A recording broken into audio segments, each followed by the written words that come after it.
A'udhu billahi minash shaitanir rajim. Bismillahir rahmanir rahim. Greetings and welcome to our program, my brothers and sisters. Thank you so very much for watching us. As you know, we are in this program talking about the different facets of Siddiqatul Kubra's life.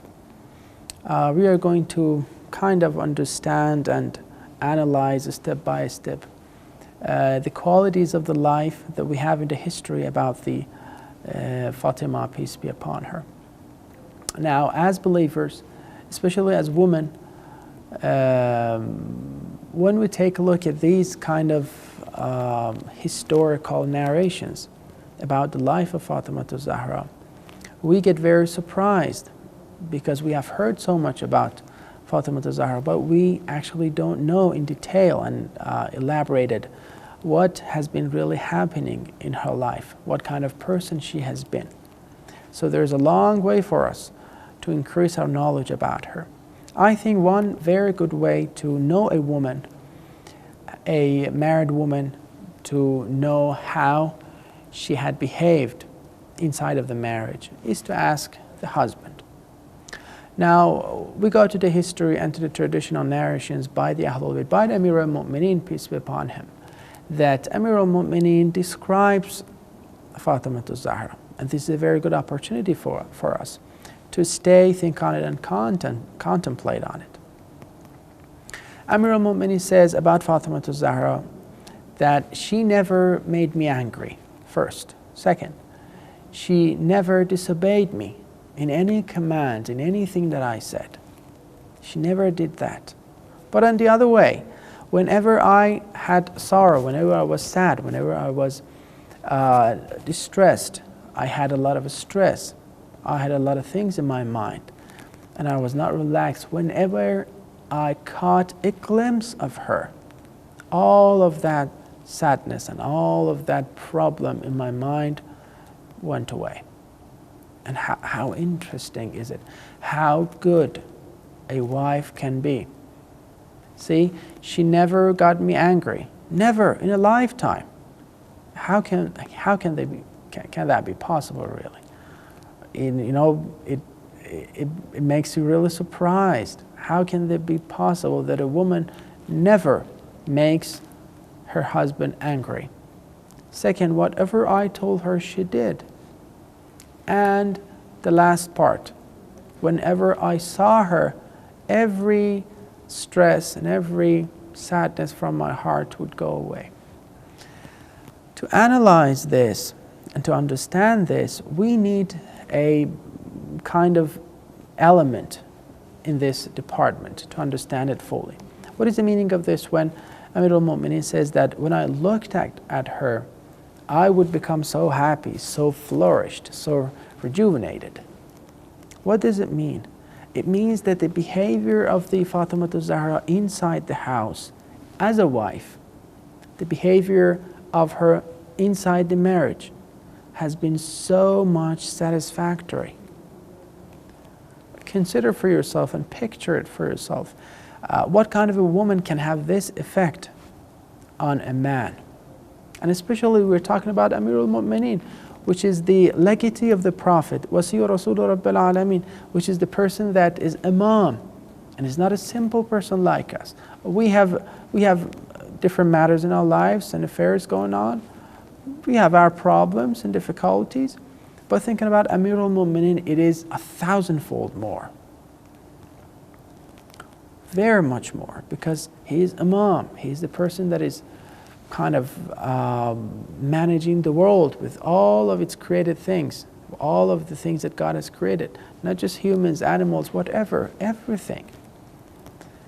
And what kind of a wife is it?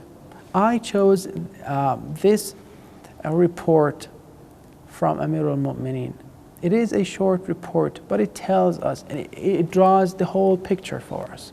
We have different things and a lot of reports that describes Fatima Zahra as a wife in the life of Amir al-Mu'mineen. But this report gives us a vivid picture.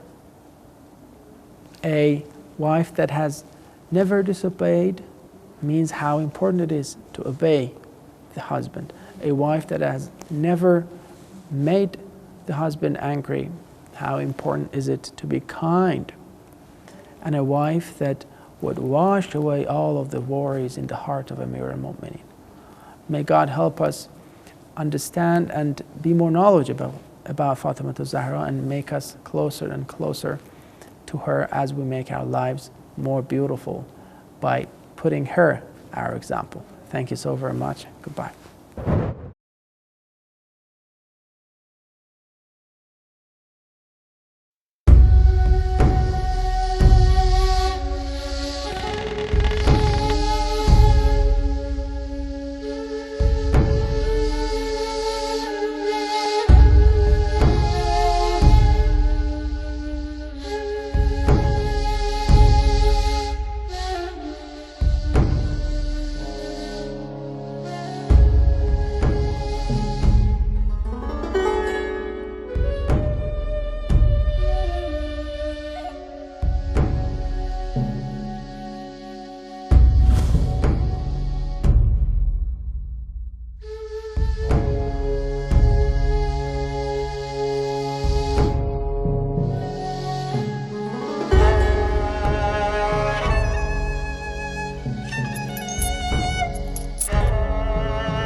Welcome back, my brothers and sisters. Thank you for watching. As I talked in the previous section, I was talking about the life of Fatima Zahra as a wife, about this aspect. I would like to add more information on that topic. Amir al-Mu'mineen has another description, which is very short but very rich and deep. Again, the same as the previous narration that I used to bring up. Amir al-Mu'mineen, after the marriage that happened between Amir al-Mu'mineen and Fatima Zahra, the Holy Prophet asked Amir al-Mu'mineen, "What kind of a wife did you find my daughter to be?" One day after the marriage. Amir al-Mu'mineen, peace be upon him, said that "Ni'ma al-aun ala ta'atillah," means I found her the best kind of help, the best kind of assistance, and the best kind of assistant that you can have to worship God and to obey God's commands and orders. This is a very short sentence, but it tells us so much about it, so much about Fatima Zahra, and it tells us a very kind of treasured secret in this sentence, and that's the matter which is very important for me. I would like to elaborate on it. Amir al-Mu'mineen says, "Ni'ma al-aun ala ta'atillah." It means this is the purpose of the marriage. This is the purpose of choosing a woman to be your wife. This is the purpose. When we want to look for girls to get married, for example, we want to have a good life, right? First, we want to choose a girl to get married to. What kind of criteria should we have in our mind? What kind of standards should we hold? This is one of the very important standards. Why do I marry? Because marriage is an atmosphere, is a place, is a container that helps me more, that kind of makes my life easier in order to obey God better, in order to worship God better. There are different other things that people nowadays consider for marriage to be important and to be the first priority for them when they want to choose a wife. But, well, there are some more things, but the priorities are very much explained about and very much clear by the narration and reports of the Ahlul Bayt. This is one of them, and I think this is one of the nucleus points in this department. نِعْمَ الْعَوْنُ عَلَى طَاعَةِ اللَّهِ. So if I want to choose a wife, I should look, how can she be helpful to me when I want to worship God better? Can she kind of make my life better? Can she relax me in a way that I can worship God better? I can think better, and I can obey God's orders better. Can she make my life in a way that I have time and I have a very good rested state in order to study my religion better, in order to do my work, whatever job I have, better, in order to help my brothers in religion, in order to respect other people, in order to increase my perception and my understanding about the religious knowledge day and day. Or no, she's going to kind of put myself in a kind of prison. See, nowadays lives that we take a look on it becomes like a prison. Both people, the wife and the husband, when they get married, they lose the opportunity and chance to have very important things that they wanted and they planned before to do in their lives. Why? Because they cannot cooperate with each other. The wife is not doing the role of the wife, and the husband is not doing the role that are expected out of him. So taking a look at this gives us a lot of information.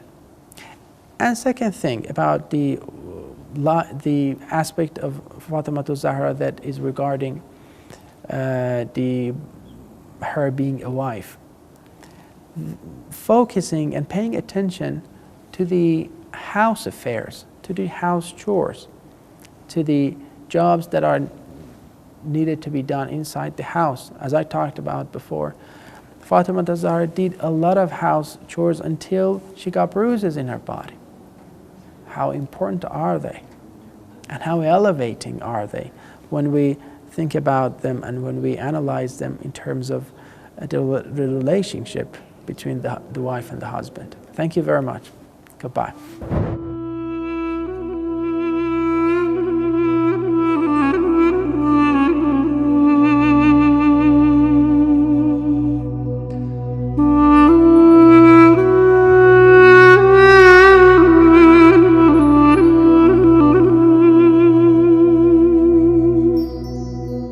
Mm-hmm.